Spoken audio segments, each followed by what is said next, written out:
UP और उत्तराखंड की खबरों के लिए एबीपी गंगा को सब्सक्राइब करें और बेल आइकन दबाएं। लखनऊ विश्वविद्यालय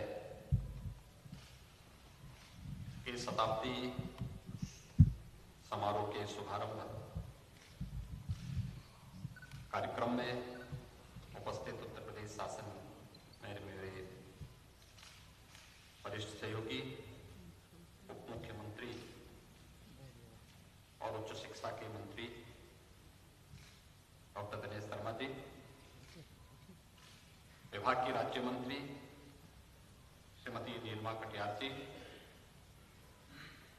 विश्वविद्यालय के कुलपति प्रोफेसर आलोक राय जी,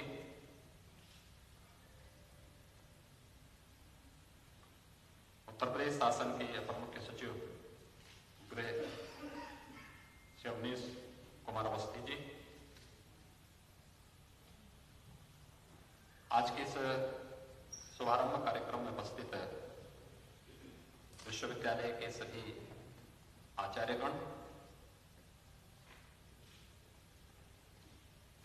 सभी सम्मानित अतिथिगण, विश्वविद्यालय के सभी उपस्थित छात्र छात्राएं और वर्चुअली मेरे साथ जुड़े हुए हमारे सभी युवा ऊर्जा के प्रतीक विश्वविद्यालय के हमारे सभी छात्र छात्राएं, मैं सबसे पहले लखनऊ विश्वविद्यालय को 100 वर्षों की एक शानदार यात्रा के लिए हृदय से बधाई देता हूं। पूरे विश्वविद्यालय परिवार अभिनंदन करता हूं कि अपने 100 वर्षों की इस जीवंत यात्रा को आगामी 100 वर्षों के लिए जीवंत बनाए रखने के लिए विश्वविद्यालय अपना शताब्दी वर्ष समारोह का आयोजन पूरी भव्यता के साथ वर्तमान चुनौतियों को बनाए रखते हुए, उन्हें ध्यान में रखते हुए आज उन कार्यक्रमों का शुभारंभ कर रहा है। मैं इसके लिए विश्वविद्यालय परिवार को हृदय से साधुवाद देते हुए इस साहसिक कदम के लिए हृदय से अभिनंदन भी करता हूं।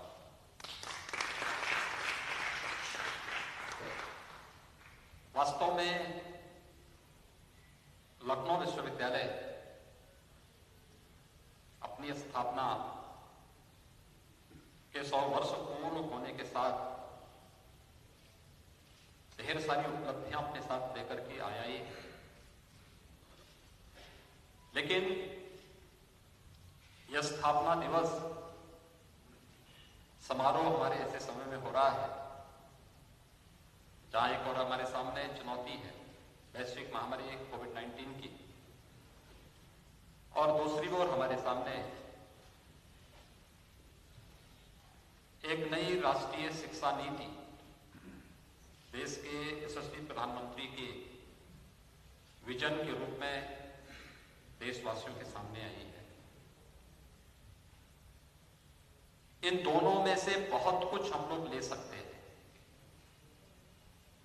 याद करना, किसी व्यक्ति, किसी संस्था या किसी समाज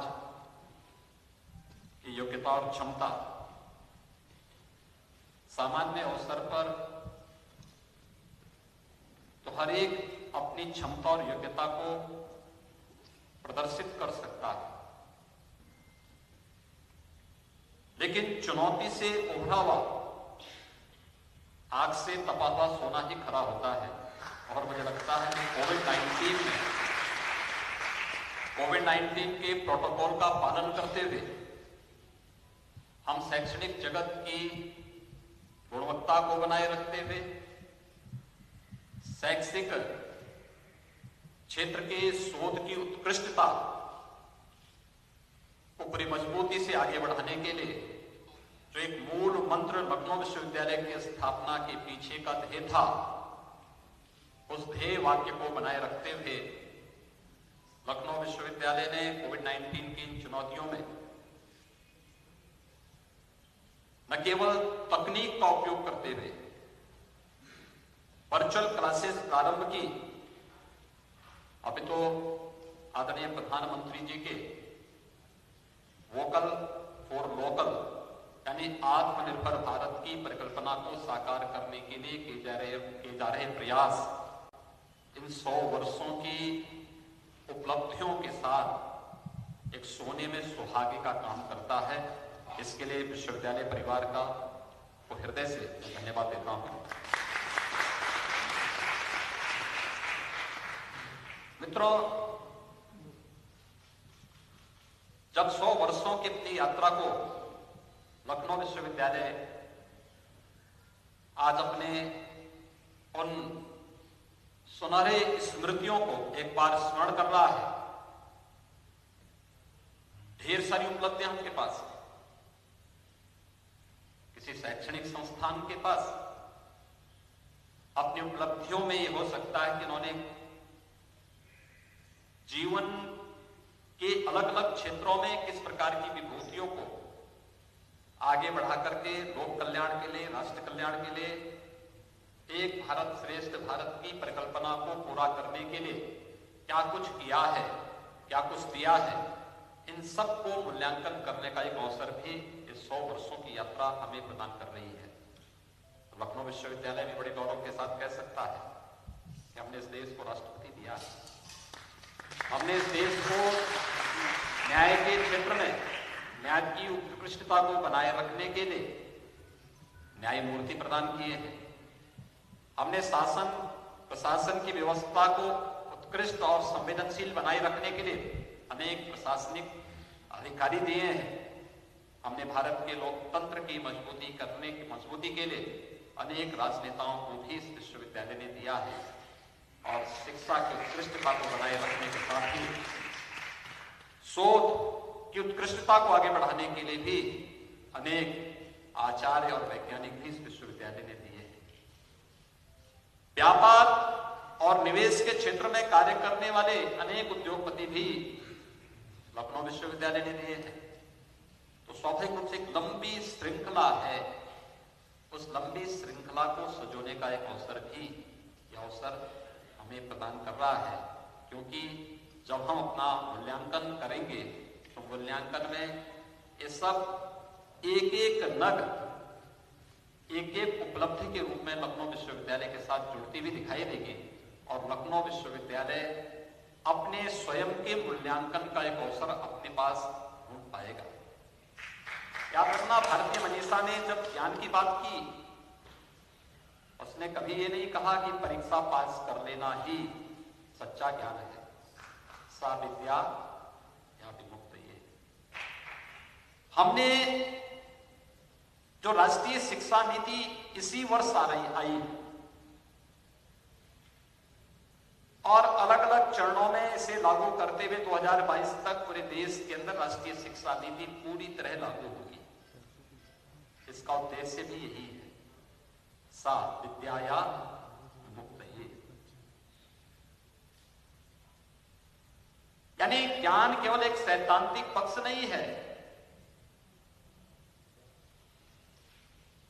उसका एक व्यावहारिक पक्ष भी है।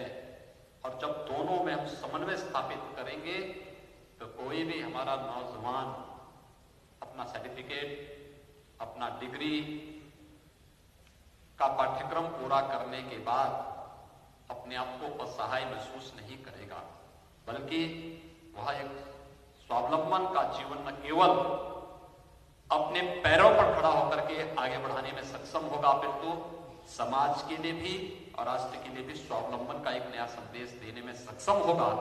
यह इस राष्ट्रीय शिक्षा नीति के साथ आज जोड़ने का जो कार्य प्रधानमंत्री मोदी जी के कारण प्रारंभ हुआ है,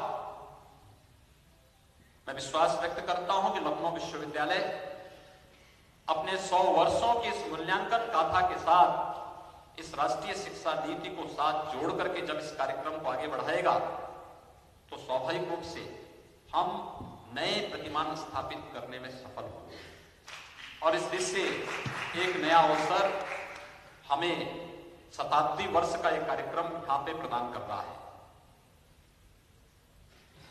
मैं अक्सर इस बात को देखता हूं, और मैंने पिछली बार भी लखनऊ विश्वविद्यालय के कार्यक्रम में यहां पर आकर के तब भी मैंने इस बारे में अनुरोध किया था, और मैं अक्सर इस बात को देखता हूं कि हमने शिक्षण संस्थान खोल दिए, स्थापित भी किए, लेकिन जन सरोकार से उनको उतना ही दूर भी कर दिया जाता है। हम अपने कार्यक्रम आयोजित करते हैं और खासतौर पर अगर शिक्षण संस्थानों की आप बात करते हैं तो शिक्षण संस्थानों में केवल छात्र ही उसका एक हिस्सा नहीं होता, एक पार्ट नहीं होता है, और केवल शिक्षक भी नहीं होता है, अभिभावक की भी उतनी बड़ी भूमिका होती है, वहां से जुड़े हुए पुरातन छात्रों की भी बड़ी भूमिका होती है। उसमें से बहुत सारे लोग जीवन के अलग अलग क्षेत्रों की जानकारी रखते हैं, अभिभावक भी अलग अलग पृष्ठभूमि से जुड़े होंगे, उनके पास भी जीवन के अलग अलग क्षेत्रों के बारे में कुछ ना कुछ जानकारी जरूर होगी। और याद रखना, ज्ञान का क्षेत्र बहुत विराट है, बहुत विस्तृत है, उसे हम एक सीमित दायरे तक कैद करके नहीं रख सकते। इन सब के साथ बेहतर संवाद के माध्यम से जब हम किसी कार्यक्रम को आगे बढ़ाएंगे तो उसका जो परिणाम आएगा वह उस ज्ञान की गुणवत्ता को बनाए रखने के साथ ही आपके शोध की उत्कृष्टता को भी एक नए स्तर तक पहुंचाने में बहुत निर्णायक भूमिका का निर्वहन कर सकता है। और मैं इसीलिए इस बात को बार बार सभी शिक्षण संस्थानों से कहता हूं कि केवल संस्थान स्थापित करने से नहीं, हमने स्थानीय स्तर पर आम जनमानस के साथ जुड़ने और स्थानीय समस्याओं से अपने आप को जोड़ने के लिए कौन सा कार्य प्रारंभ किया। अक्सर होता कोई चुनौती आती है, हम सब हाथ पे हाथ धरे हुए बैठे रहते हैं।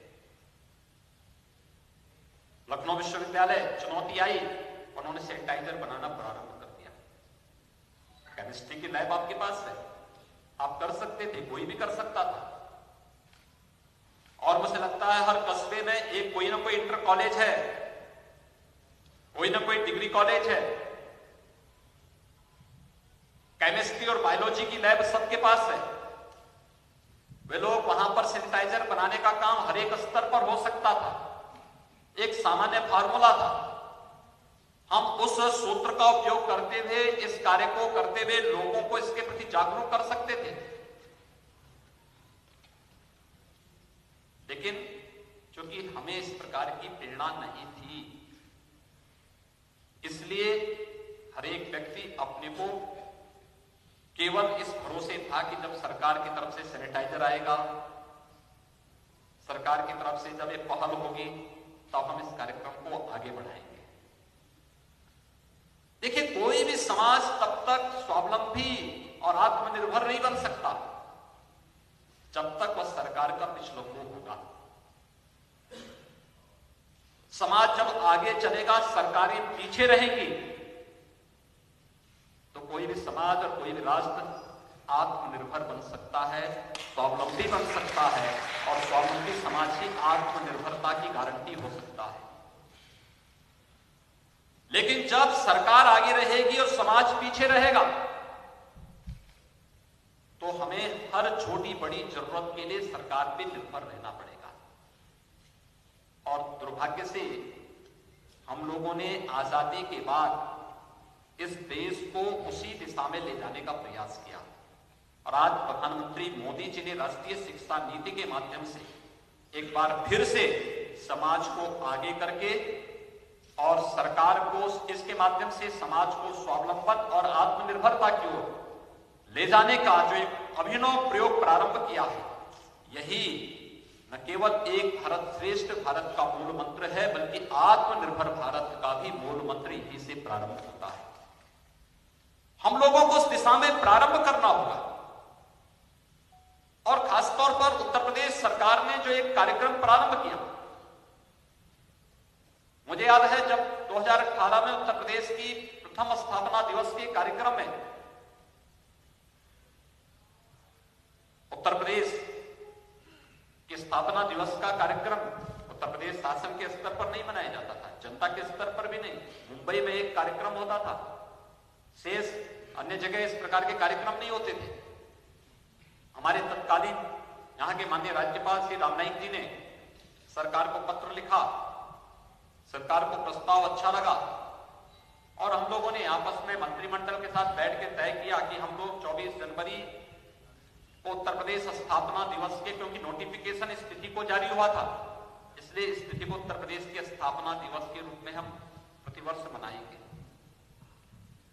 राज्य स्तर पर भी जनपद स्तर पर भी समारोह होने लग गए, लेकिन प्रथम स्थापना दिवस का कार्यक्रम 69 वर्षों के बाद उत्तर प्रदेश मना रहा है। क्या इसके पीछे कौन सा ऐसा कार्यक्रम हम प्रारंभ करें जो कार्यक्रम इसके साथ, इसकी स्मृतियों के साथ जुड़ सके और उत्तर प्रदेश वासियों को आत्मनिर्भरता की ओर भी अग्रसर कर सके। और उस समय 2018 में हम लोगों ने प्रारंभ किया था एक जनपद एक उत्पाद का अभिनव कार्यक्रम, वन डिस्ट्रिक्ट वन प्रोडक्ट। और आज आप देख रहे होंगे कि पूरे देश के अंदर केंद्रीय बजट में भी, यूनियन बजट में भी आज इसका प्रावधान हो रहा है कि वन डिस्ट्रिक्ट वन प्रोडक्ट के उत्तर प्रदेश शासन के इस अभिनव योजना को पूरे देश के अंदर लागू करके हर एक जनपद को उसको अपने उत्पाद को पहचानने, उसकी ब्रांडिंग, उसकी मार्केटिंग, उसकी डिजाइनिंग, इन सब को प्रमोट करने के समय आगे बढ़ना चाहिए। और वोकल फॉर लोकल की का कॉन्सेप्ट यही से प्रारंभ होता है। यही आत्मनिर्भर भारत की मजबूत कड़ी बन सकती है, यही आत्मनिर्भर भारत की मजबूत नींव बन सकती है। और उस आत्मनिर्भर भारत की मजबूत कड़ी के साथ अगर हमारे शिक्षण संस्थान जुड़ जाएं, हमारे विश्वविद्यालय, हमारे महाविद्यालय, हमारे तकनीकी संस्थान, ये सभी इसके साथ जुड़ जाते हैं, तो मुझे लगता है कि हर एक हाथ को काम और हर एक खेत को पानी देने में फिर कहीं कोई देर नहीं लगने वाली है। रोजगार की व्यापक संभावना इससे विकसित होने वाली है।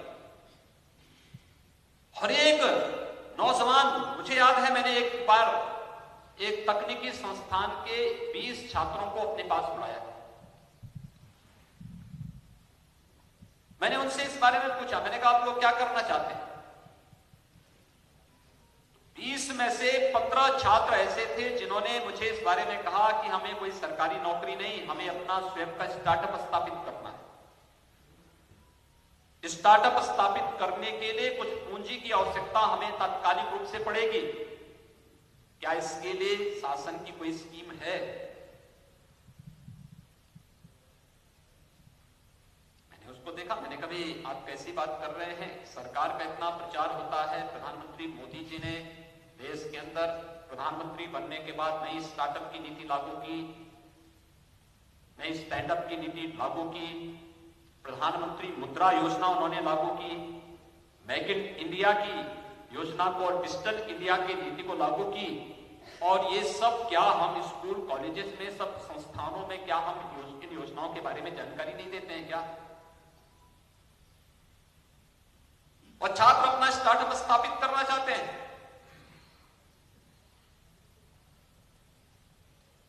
उन छात्रों को अपने स्टार्टअप को स्थापित करने के लिए छोटी पूंजी की आवश्यकता है, लेकिन हमने प्रधानमंत्री मुद्रा योजना के बारे में उन छात्रों को अवगत नहीं कराया। और इसका परिणाम है कि जो छात्र अपने नवाचार के माध्यम से शासन की योजनाओं के साथ जुड़कर स्वयं का स्टार्टअप स्थापित करके ढेर सारे रोजगार और नौकरी की संभावनाओं को आगे बढ़ा सकते थे,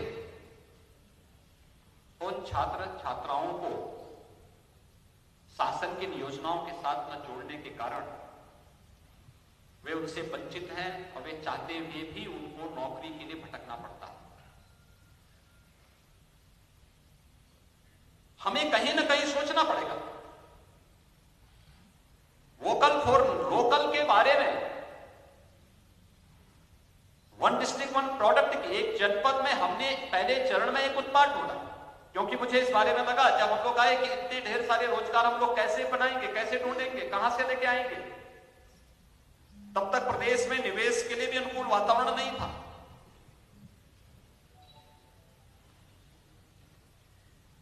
हमने एक एक जनपद की मैपिंग करवाई और एक एक जनपद की मैपिंग के बाद हमारे सामने जो बात सामने आई कि ये प्रदेश तो इस देश से बहुत समृद्धशाली रहा है। क्या स्थिति थी 1947 में देश की, प्रदेश की और देश की? 1947 में उत्तर प्रदेश की पर कैपिटा इनकम देश की पर कैपिटा इनकम से ज्यादा थी और 70 वर्ष में 2017 तक पहुंचते हमने उत्तर प्रदेश की per capita income national income की 1/3 तक आधी, यानी 1/3 तक हम आ गए।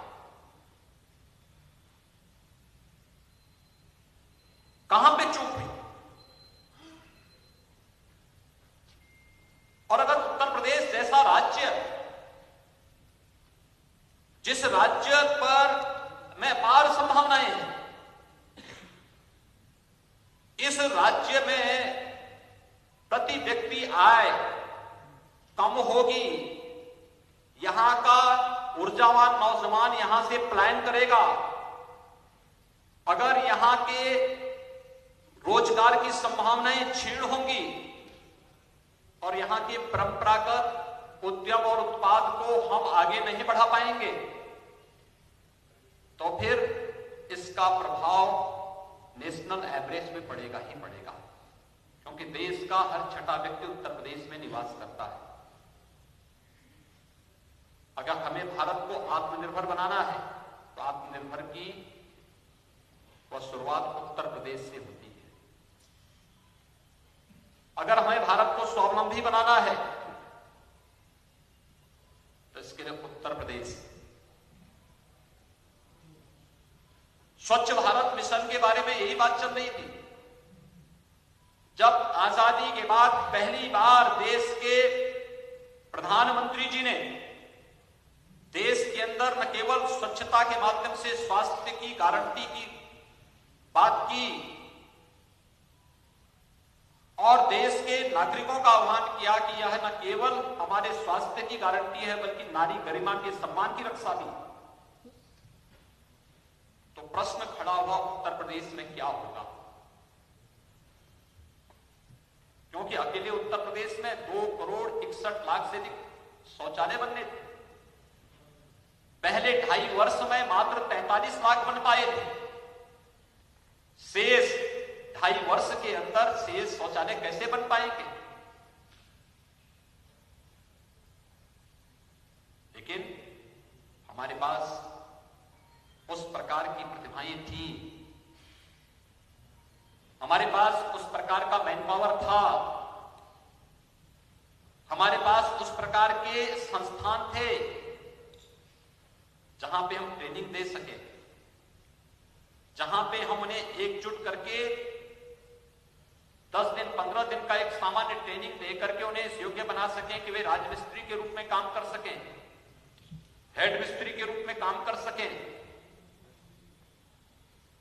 एक मॉडल दे करके कि नहीं, इन कार्यक्रमों को इस रूप में आगे बढ़ाना है। और हमें 2.5 वर्ष में 2,61,00,000 शौचालय बनाने थे। जब हम लोगों ने सभी को जोड़ा आपस में, हमारे पास मैन पावर, हमारे पास लोग तो थे, उनकी ट्रेनिंग नहीं थी। उनकी ट्रेनिंग के कार्यक्रमों को हम लोगों ने एक साथ दिया। हमारे पास मटेरियल भी था, उस मटेरियल की उपलब्धता हो सके इसके लिए प्रशासनिक मशीनरी ने मिलकर के कार्य किया और उसका परिणाम था कि हमारे सामने था 5 वर्ष में 2,61,00,000 शौचालय बनाने का, लेकिन पहले 2.5 वर्ष बीत गए क्योंकि शासन ने रुचि नहीं ली। कुल 43 लाख ही स्थान करके बन पाए। अगले 2.5 वर्ष के अंदर बनाने थे और इच्छा शक्ति हो तो सब संभव हो सकता है। हमने मात्र 1.5 वर्ष में 2,61,00,000 शौचालय उत्तर प्रदेश के अंदर बना करके स्वच्छ भारत मिशन की सफलता में सबसे बड़ा योगदान उत्तर प्रदेश का।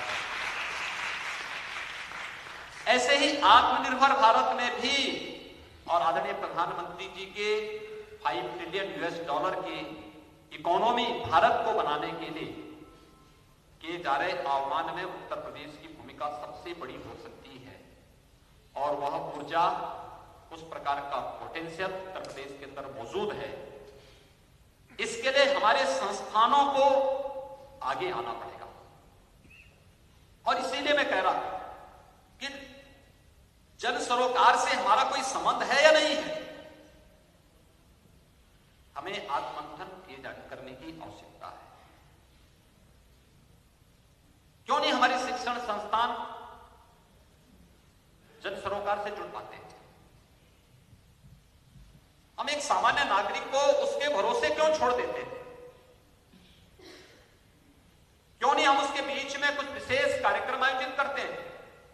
और खासतौर पर जो मैंने आपको कहा, 2 चीजें हो जाएं, एक vocal for local, 1 district 1 product के प्रति शिक्षण संस्थानों की सक्रियता, और दूसरा शासन की नीतियों के प्रति इन योजनाओं की जानकारी और उनसे अपने युवाओं को अवगत कराना, अपने छात्र छात्राओं को अवगत कराना। मैं प्रदेश के एक उत्कृष्ट तकनीकी संस्थान के छात्रों से जब संवाद करता हूं तो 15 में से 20 में से 15 छात्र ऐसे होते हैं जो कहते हैं कि हमें अपना स्टार्टअप स्थापित करना चाहते हैं, हम नौकरी के चक्कर में नहीं पड़ना चाहते। लेकिन स्टार्टअप स्थापित करने के लिए लगने वाली पूंजी कहां से आएगी, ये हमारी चिंता का विषय है। और जबकि उससे 3 वर्ष पहले ही भारत के अंदर नई स्टार्टअप की नीति आ चुकी थी और प्रधानमंत्री मुद्रा योजना घोषित हो चुकी थी। इसका मतलब ये है हम ज्ञान से अपने आप को अपडेट नहीं कर पा रहे हैं और अपने संस्थानों को शासन की योजनाओं के साथ नहीं जोड़ पा रहे हैं। हमें दोनों चीजें करनी होंगी। लोकल की समस्याओं को जानने के लिए कैसे हम लोकल स्तर पर आत्मनिर्भरता का एक मंत्र आगे बढ़ा सकते हैं, लेकिन साथ साथ शासन की योजनाओं को, स्टार्टअप इंडिया की, स्टैंड अप इंडिया की, डिजिटल इंडिया की, या फिर प्रधानमंत्री मुद्रा योजना की, या मुख्यमंत्री युवा रोजगार योजना की, जो भी कार्यक्रम है, इन सभी योजनाओं को कैसे हम अपने संस्थानों के साथ जोड़ करके कुछ भी लोगों को हम आगे बढ़ा सकें तो अन्यों के लिए प्रेरित हो सकते हैं, अन्य लोग उससे प्रेरणा प्राप्त कर सकते हैं। और कहीं ना कहीं इसका भाव आपको हर एक स्तर पर देखने को मिलता होगा। वह युवा भटकता है।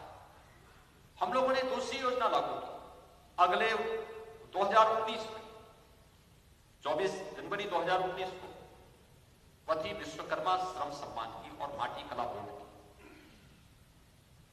आपने माटी कला बोर्ड का चमत्कार इस बार देखा होगा दीपावली के अवसर पर। हर घर में मिट्टी के दीप जले हैं और बहुत सारी जगह गोबर के दीप भी जले हैं। मुझे याद है यहाँ पे हमारे अपर मुख्य सचिव गृह श्री अवनीश अवस्थी बैठे हुए हैं, वे धर्मार्थ कार्य विभाग के भी अपर मुख्य सचिव थे। अयोध्या में दीपावली का आयोजन होना था 2017 में। आयोजन कैसे हो, इसके बारे में जब चर्चा प्रारंभ हुई तो मैंने कहा दीपावली का उत्सव, दीपावली के उत्सव को अयोध्या के साथ जोड़ा जाना चाहिए। इन लोगों ने कहा कितने दीपक जलेंगे? मैंने कहा भी क्या 51,000 दीपक जल सकते हैं? पता लगाया गया अयोध्या में 51,000 दीपक मिट्टी के नहीं है। हम लोगों ने पूरे प्रदेश से 51,000 दीपक इकट्ठा करवाए थे और तब अयोध्या में हम दीपोत्सव के कार्यक्रम को संपन्न कर पाए थे। और इस वर्ष मैं पूरी अयोध्या की बात नहीं कर रहा हूं, मैं केवल राम जी की पेड़ी के उस एक क्षेत्र की बात कर रहा हूं जहां पे 6,04,000 से अधिक दीपक जले और सभी मिट्टी के थे, सभी लोकल बने थे। माटी कला बोर्ड से बनाने वाले वहां के स्थानीय लोगों ने सभी मिट्टी के दीपक बनाए थे। यहां लखनऊ में एक प्रदर्शनी लगी थी माटी कला बोर्ड की, और माटी कला बोर्ड की जो प्रदर्शनी लगी थी इसमें जितने भी इस क्षेत्र में, इस फील्ड में कार्य करने वाले लोग हैं, उन लोगों को अपनी इस प्रदर्शनी में अपने उत्पाद लेकर के आने के लिए आमंत्रित किया गया था। हमने गोरखपुर का जो उत्पाद रखा है वो टेराकोटा रखा है। टेराकोटा गोरखपुर के एक गांव में, गोरखपुर जिला मुख्यालय से लगभग 15 किलोमीटर उत्तर दिशा में गांव पड़ता है। उस गांव में कुम्हार जाति के लोग हैं, मेरे संसदीय क्षेत्र का हिस्सा था। वे लोग स्थानीय स्तर पर टेराकोटा का सामान बनाते थे, और टेराकोटा यानी मिट्टी की आइटम बनती, हाथ से ही सारा कुछ बनता है, और फिर उसको कलर भी नहीं करते। आग में जो उसको गर्म करके जब पकाया जाता है तो उससे कलर उसमें आता है। तो मैं अपने संसदीय क्षेत्र में निकला था, मैं उस गांव में गया। वे सभी लोग भारतीय जनता पार्टी के समर्थक थे, तो मैं उनका गांव में जाके उनके घरों में बैठा। मैंने उनसे कहा, मैंने कहा आप लोग क्या काम करते हैं, क्योंकि मानसिकता तो थी कुम्हार है, मिट्टी का बर्तन बनाता होगा, मिट्टी के बर्तन में जो लोगों की आवश्यकता होती है उसके अनुसार। तो मैंने देखा अच्छा सा घोड़ा बनाया था। तो मैंने कहा ये सब क्या है?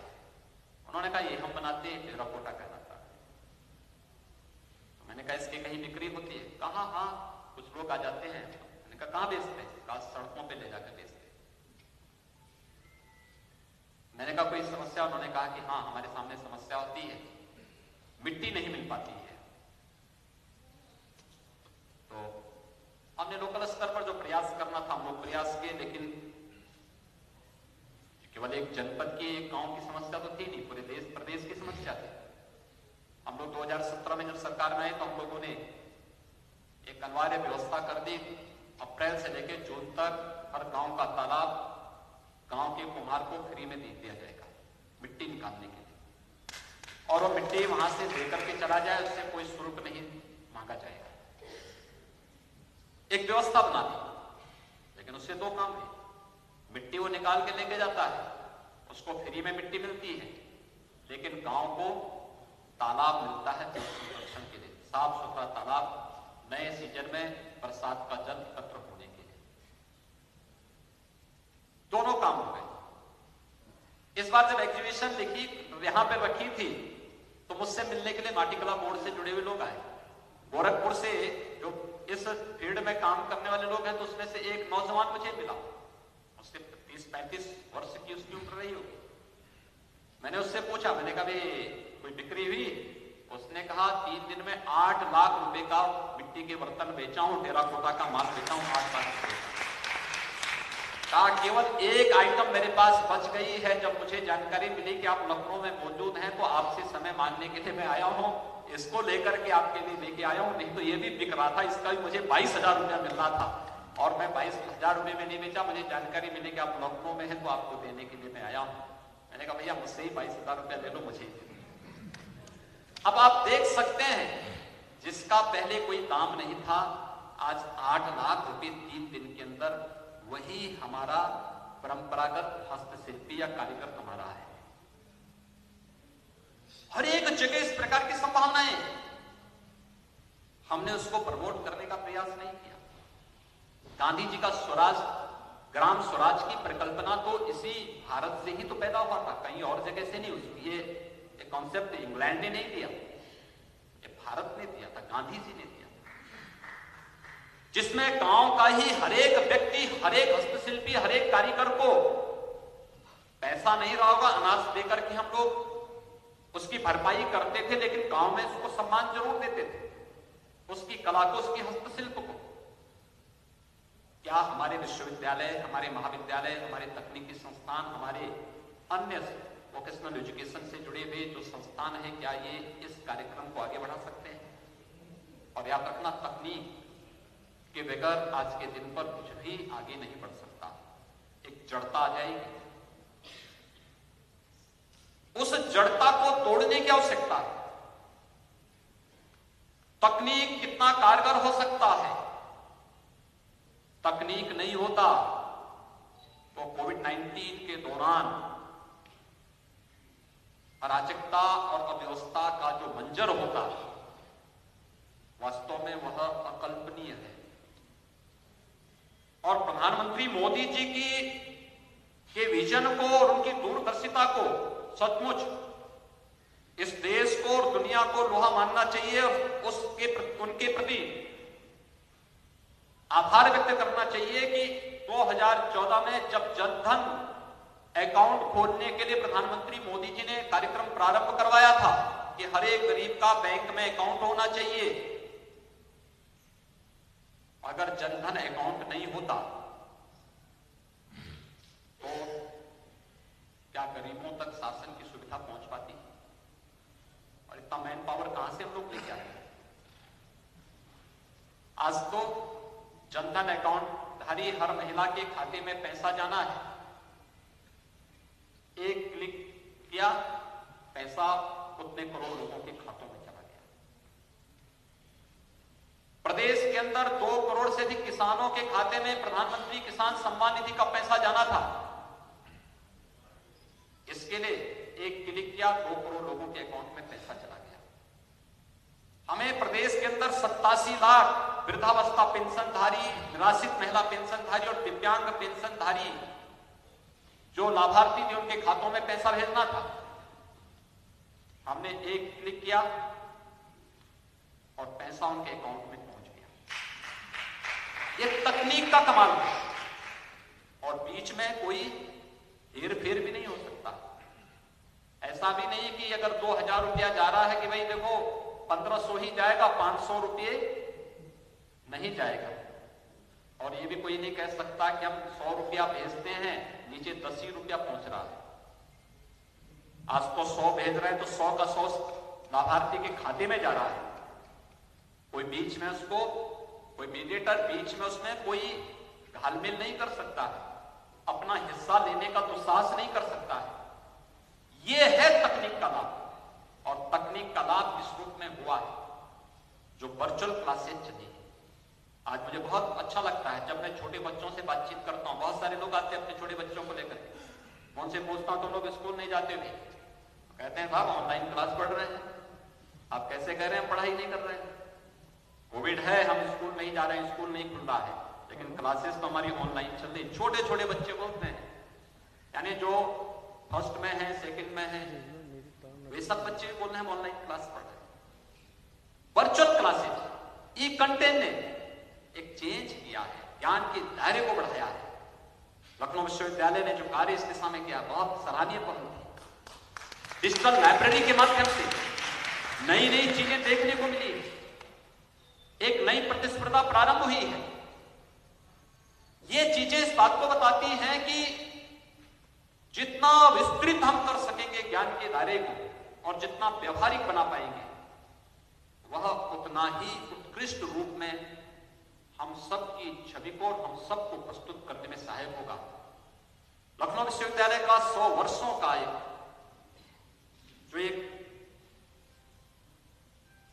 100 वर्षों का एक कालखंड है,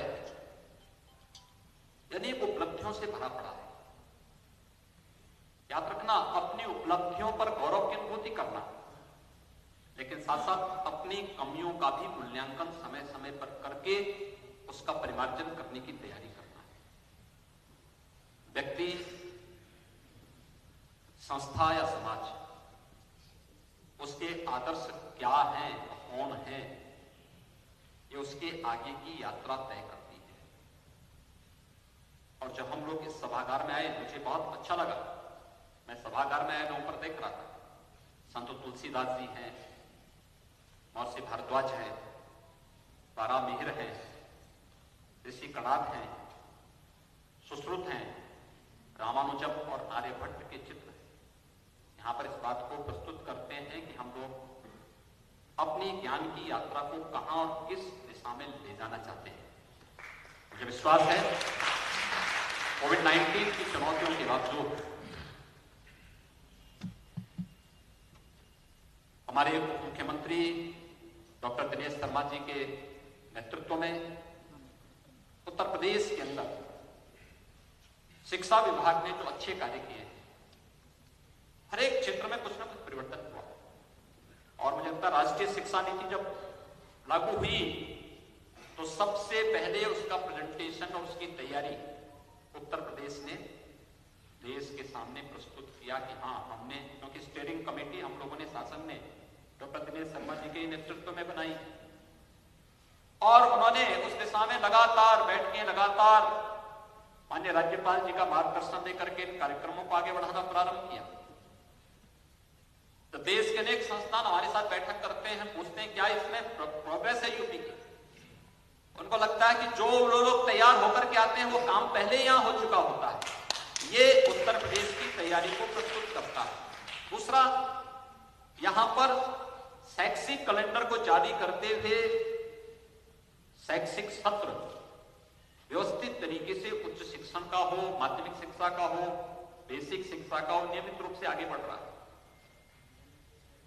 नकल विहीन परीक्षा हो, लेकिन एक शिक्षा की गुणवत्ता से युक्त माहौल हमारी शिक्षण संस्थाओं में हो, इस पर भी बेहतर कार्य यहां पर हुआ है।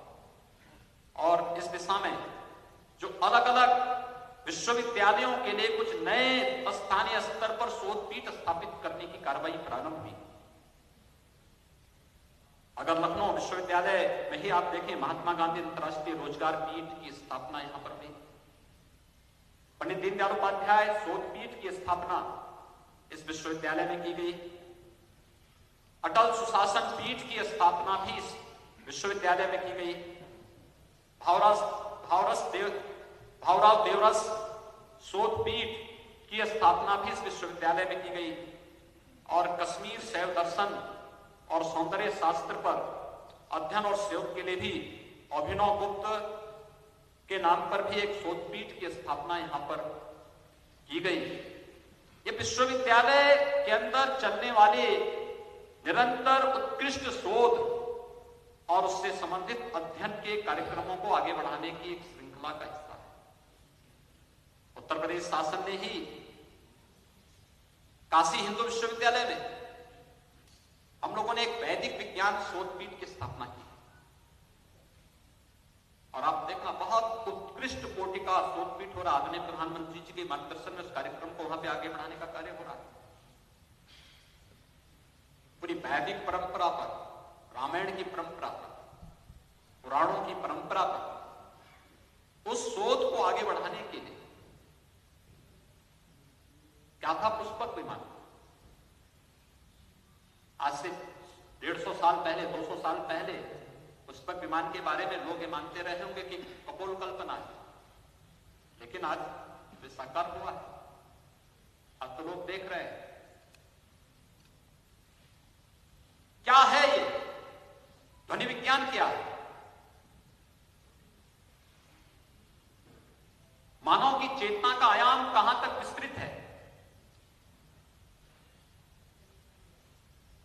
मुझे लगता है भारतीय मनीषा बहुत पहले इसके बारे में बोल चुका है, बहुत पहले इसके बारे में उन सब को व्यक्त भी कर चुका है। और ये वैदिक विज्ञान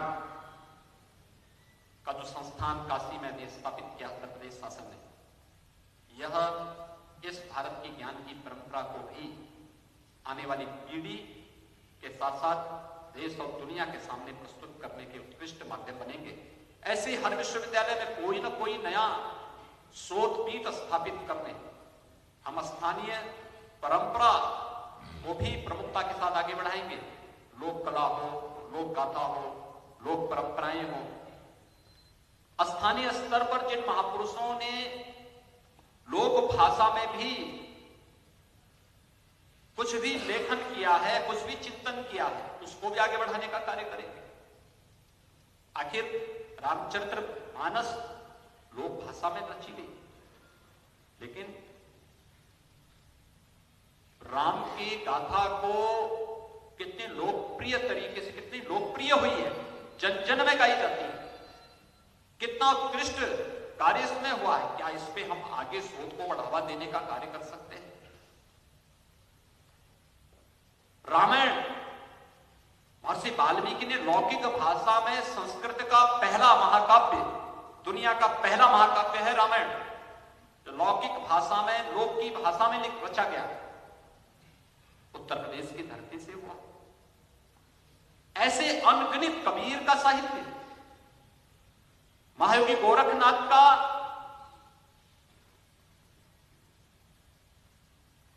जो परंपरा है।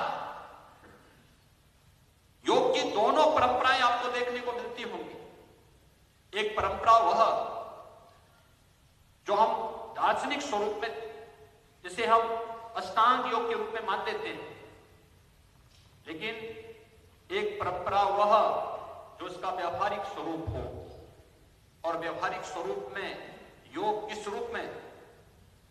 आज जब 21 जून की तिथि को दुनिया विश्व योग दिवस के रूप में मनाती है, तो भारत की ऋषि परंपरा के प्रति नतमस्तक होती हुई दिखाई देती है। प्रधानमंत्री मोदी जी ने वैश्विक मंच पर योग की परंपरा को स्थापित करने का कार्य रहा हो, या फिर कुंभ को वैश्विक स्तर पर पहुंचा करके मानवता के मूर्त सांस्कृतिक धरोहर के रूप में हम इसे सम्मान दिला सकें, यह कार्य उसी रूप में आगे बढ़ाने का कार्य, उसी श्रृंखला का हिस्सा है। योग और कुंभ की परंपराएं अगर वैश्विक मंच पर स्थापित हो सकती है, तो अन्य कार्यक्रम स्थानीय स्तर पर अगर हम उसको प्रोत्साहित करें, अलग अलग भाषाओं में, मौवी में, भोजपुरी में, मैथिली में, बुंदेलखंडी में, ब्रज में अनेक उत्कृष्ट काव्य रचे गए, अनेक ऐसे कार्यक्रम और लोक कलाएं और लोक गाथाएं हैं जिन्हें संरक्षण करने का कार्य भी हमारे संस्थानों को करना पड़ेगा। क्योंकि लोक परंपरा, लोक संस्कृति और लोक से जुड़ी हुई इन परंपराओं का संरक्षण अगर स्थानीय स्तर पर हम लोग कर सकें, अलग अलग संस्थान अलग अलग कार्यों को लेकर के आगे बढ़ता है, तो मुझे लगता है कि यह आत्मनिर्भर भारत की एक नई पूंजी के रूप में आगे बढ़ सकता है। और मुझे विश्वास है कि जब 100 वर्षों की इस यात्रा को हम लेकर के आगे बढ़ रहे हैं, हमारे लिए गौरव का क्षण भी है, हमारे लिए अपना मूल्यांकन करने का अवसर भी है। और इन सभी कार्यक्रमों को आगे बढ़ाने में लखनऊ विश्वविद्यालय सफलतापूर्वक आगे बढ़ेगा। एक अच्छी शुरुआत विश्वविद्यालय ने प्रारंभ की है कि हम तकनीक के साथ में जुड़ रहे हैं, लोग के साथ में जुड़ रहे हैं, आत्मनिर्भर भारत की परिकल्पना को साकार करने की दिशा में भी महत्वपूर्ण कदम उठा रहे हैं। और साथ साथ हम लोगों ने यह भी तय किया है कि हम लोकल उत्पाद को स्थानीय स्तर पर कैसे प्रमोट कर सकते हैं। और मुझे लगता है कि उत्तर प्रदेश जैसा समृद्धशाली राज्य अन्यत्र नहीं मिल पाएगा। इस दिशा में ठोस प्रयास किए जाने की आवश्यकता है। मैं एक बार फिर से लखनऊ विश्वविद्यालय के शताब्दी वर्ष के शुभारंभ के अवसर पर लखनऊ विश्वविद्यालय परिवार को हृदय से बधाई देता हूं। एक शानदार यात्रा के लिए हृदय से अभिनंदन भी करता हूं और विश्वास व्यक्त करता हूं कि प्रदेश सरकार लखनऊ विश्वविद्यालय की शानदार यात्रा को अति शानदार बनाने में अपना भरपूर सहयोग करेगी। आप सबकी शुभकामनाएं।